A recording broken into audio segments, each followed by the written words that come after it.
you're trying to lower your cholesterol or reduce inflammation in your body, then these are the common foods that might be quietly working against you. So let's talk about what they are and how you could avoid them.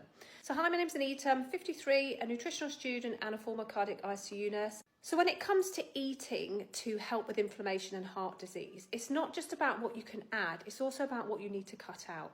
Now, I don't do many videos where I ask you to cut things out, but this is going to be one of them. Let's start with the main culprits. Ultra-processed foods like packaged snacks, crisps, fast food, they often contain high levels of refined carbs, added chemicals, hidden fats, and sometimes some seed oils, all of which can trigger chronic low-grade inflammation.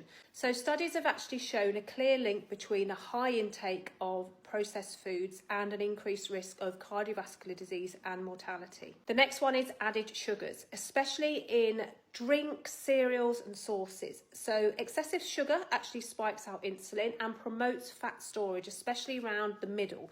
And this can rise your triglycerides, which is obviously a huge red flag for your heart health. It also feeds the fire when it comes to inflammation in your body. The next one is refined carbs like white bread, pastries and white rice. These break down fast, causing blood sugars to spike and therefore increasing inflammation and causing metabolic stress. So try to swap out your white rices for whole grains like oats, brown rice and quinoa. So trans fats and industrial seed oils found in like margarine or deep fried food, these have actually been linked to oxidative stress and endothelial damage. So in other words, damage to the inside of your vessels and increase your LDL production. Excessive fats from processed meats like bacon, sausages and fatty cuts, they can also increase your LDL, and these have been linked to atherosclerosis. So try to swap out those for oily fish, lean poultry and plant-based proteins. So now you've heard about what you should be cutting out, let's look at what you can be putting in. So aim for an anti-inflammatory diet, so colourful veg and fruit, full of polyphenols and fibre, omega-rich foods like salmon, walnuts, chia seeds. Aim for whole grains like oats, barley and quinoa.